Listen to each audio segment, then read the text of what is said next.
Chapter 35. Devon. Wednesday. I didn't sleep at all last night. I was up thinking about everything. My pa, how he's gone and how Ma knew that but didn't tell me. Andre sitting in that cold, dark cell, alone and scared. How I don't have complete faith that this plan will work. Chiamaka called Central News 1 yesterday, and we got a meeting set up with a journalist for today. I meant to meet with Chiamaka at her place, but I'm already dreading it. I'm tired of having faith things will work out, only for any hope I have to be violently crushed. I hear a vibration that I don't register until I look at my bedside table and see the screen light up, a spotlight illuminating my dark bedroom. I grab it. It's already 5 in the morning. Time flies when your life is going downhill. It's a text from Chiamaka. Are you up? See. Yeah, I'm up. That feels like an understatement. Yeah, I'm up. Not because I'm an early riser, but because every time I try to close my eyes and dream, it gets twisted. The images become monstrous and violent. I'm scared to sleep. So, I'm here drowning, rain spilling outside, the open window making it louder, brothers snoring beside me. Up. How are you? See. I don't know. I answer honestly. I just feel so lost and angry. Same. Then a moment later, the phone buzzes again. We'll be fine. This plan will work. Just going to print out all our evidence. Make sure you bring the posters. See. Okay, I say, not believing her. We'll be fine. We aren't, and we probably won't be. And I'm tired of it. Tired of living like this. As the rain lightly hits the window and the cold rushes in, I scan my cramped bedroom, and it's like I'm looking at my life through a new pair of eyes. Our weird flow-patterned green carpets that I never really minded before make me feel itchy and sick. Large dark closets with clothes that spill out, peeling bright yellow wallpaper, and that battered TV my brothers love so much. I look at this room now and it hurts to think that life might never get better than this. I feel destined to drop out of high school, stay here, in this house, in this room, listening to Ma pray to God who covers his ears when she chants. I used to tell myself this wasn't permanent, that I'd live somewhere someday where I wouldn't have to share a bed with my brothers or sit in this home of mismatched things. But who was I kidding? Boys like me don't get happy endings. The stories I was fed about working hard and being able to achieve anything, that's all they are. Stories. Lies. Dangerous dreams. I close my chat with Chiamaka and find myself mindlessly scrolling, searching for a game, social media, something to get lost in before I have to get up, put on my uniform, and play pretend with my ma. I've decided I can't tell her about this yet, but I will soon, once I've seen this plan through. To be honest, if it works, she'll see it for herself. I scroll through Twitter, curling up in a ball and letting my thumb move up and down the glass screen. Then, as if smacked in the face, a thought occurs to me. New tweet. The cursor blinks at me, waiting for me to write something. Amid everything that's happened, I've let so many people tell the world who I am. I've let Chiamaka tell me what we should do. I just want, for once, to say something and for someone, anyone, to listen. I could do that on here. But what would I even say? It's not as if I have many followers. I hardly use this account. The screen shines bright, making my eyes hurt a little. I move my thumbs, then read over my words one last time. At D likes tunes. Hashtag Nevaeh's Private Academy exposed. The school sabotages its black students. Every black student who has attended since 1965 has been targeted and forced to drop out. I was one of the most recent victims. Here's proof. I attached the images I took of Computer 17. The acrostic, the names, the checklist. Then I had the picture of me and Chiamaka's scratched out yearbook photos. I still feel sick looking at it, but I'm finally controlling something, even if it amounts to nothing. I hit send and the tweet floats away. I drag myself into the shower and then downstairs, where my ma sits, eating toast, dressed in her work clothes, like every morning. Morning, baby, Ma says when she sees me. Morning, Ma, I say, walking over to the counter to make myself some toast. How's your sleep? She asks. Good, I say. Good. There's a silence as I wait for my toast. It pops out and I butter both pieces before taking a seat opposite her. There's more silence as I chew, spacing out as I try to block the thoughts that kept me up in the first place. I watch her, wondering why she lied and did it so easily. I didn't think Ma lied to me, but I guess we all lie. Is it selfish of me to be angry? To want answers? To tell her that while she was working hard to keep this roof over our heads, I was fantasizing about someone who never cared about us, and that his absence really hurts, even though I don't want it to. Mom rises and puts her dish in the sink before walking over to me and giving me a tight hug. Going to get Eli and James up for school now. Are you leaving early today? She asks, still holding my face after the hug. I feel tears well up again for no reason. I nod. Okay. She lets her hand drop and I immediately miss the warmth. I love you, she says as she moves toward the stairs. I watch her until she's out of sight and I'm in our dark kitchen, alone again. I arrive at Chiamaka's house at 1 o'clock on the dot.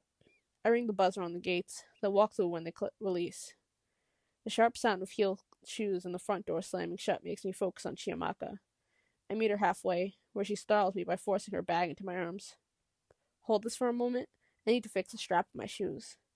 It literally seems like she just woke up and rushed out. Not that I know much about girls' hair or clothes or how they're meant to look, but hers definitely scream, I woke up like this. Thanks, she says, taking her bag back. Get in the car. The news station isn't too far from here. Half an hour's drive tops, she tells me as she clicks towards this sleek black car like it's nothing. I watch her open the car door and throw her bag in. I move toward the passenger side, only to be stopped by her hand on my arm. What? She shakes her head. Nothing. I just think you should drive. She hesitates before handing over her keys. Here. You want me to drive your car? I ask, dumbfounded. Yes, she says, like there's nothing weird about her suggesting that. I can't drive, I say, handing the keys back. She looks annoyed. And why is that? I don't have a license. She sighs loudly. But you can drive, right? I drove my first car when I was 12. It was to get Ma to the hospital, back when we still had a car. She was giving birth to my littlest brother, Eli. Sometimes I drive Dre's car when I do drop-offs for him. Yeah, I can. Get in. We have a miniature stare-down. The bag's in her eyes and her tangled hair are in hyper-focus now. She looks really tired. I sigh. Okay, fine. She mutters, thank God, before tossing her keys back at me, narrowly missing my face. I nearly make a comment about that, but I figure it isn't worth being insulted again, and also she clearly isn't doing so good. So instead I silently unlock the doors and watch as she walks over to the passenger seat, slamming the door shut. I get in, closing the door and clicking my seatbelt into place. I press a button and the engine bursts to life. If this was another time, another day, a different context, I might have commented on how cool her car was. Wait, she says. I look over, watching her chest move up and down rapidly. It calms after a few moments. Okay, you can go. I place my hands on the leather wheel of her car and my feet on the pedals. Even though I have a little faith in this plan, I can't help thinking, this is it. This is finally it. I press down, and the car starts to move out from the front of her house. The gates open immediately, and before I know it, we're racing down her street, filled with white picket fences, large black gates, and perfect rooftops with perfect families beneath them. Let's repeat the game plan, she tells me. We go to Central News 1, I begin. We go to Central News 1. We speak to the person at the desk, telling them we have an appointment with the journalist I called yesterday. She interrupts. We show the journalist the files with the printouts, the picture of the yearbook post and the posters. We show them the text. Wait, you do have the posters, right? In my backpack, safely stored away. Yep. Good. Where was I? We show them everything. Then we plan our attack on the school with the journalist, and we take it from there. Today is the last day Nevaeh can control us, Chiamaka finishes. Right, I reply, trying to sound as convinced as she does. From the corner of my eye, I see a police car. And what's the worst that can happen? Really? We're going to be just fine, Chiamaka says, I suspect to herself rather than me. Yeah, I reply, eyes still focusing on the flashing lights of the car behind us. I hope they aren't flashing at us. The last thing I want is to speak to a cop right now. Even if Central News 1 doesn't want our story, we can go to any other station that wants us, she continues, oblivious to the car, oblivious to how agitated I am. The flashing hasn't stopped. I think they want me to pull over. Sweat beads on my scalp. My hands are slippery. I haven't got any other option. I have to pull over. I could throw up all over the interior of this nice car. Chiamaka, I think I have to pull over.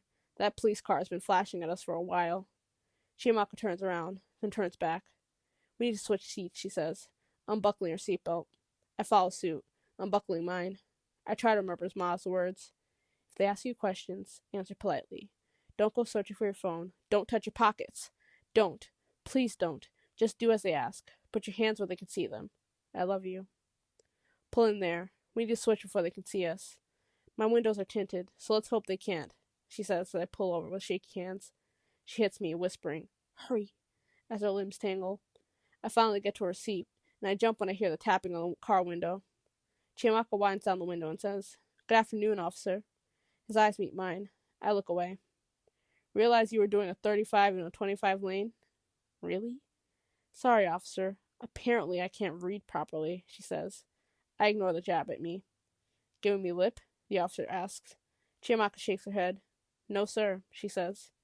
He looks at us unimpressed. License and registration, please, he says, getting out a notepad.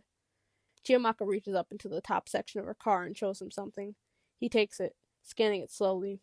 The guy is the stereotype of every cop we imagine when we picture how the gun pointed to our head could look in the all-too-normal narrative. He's big, broad, with a blonde beard, beady eyes. You two look like you should be in class. Not on the road, he says, still staring down at her details. We're in college, Chiamaka lies. Got any college ID on you? He asks. Why the fuck does it concern him?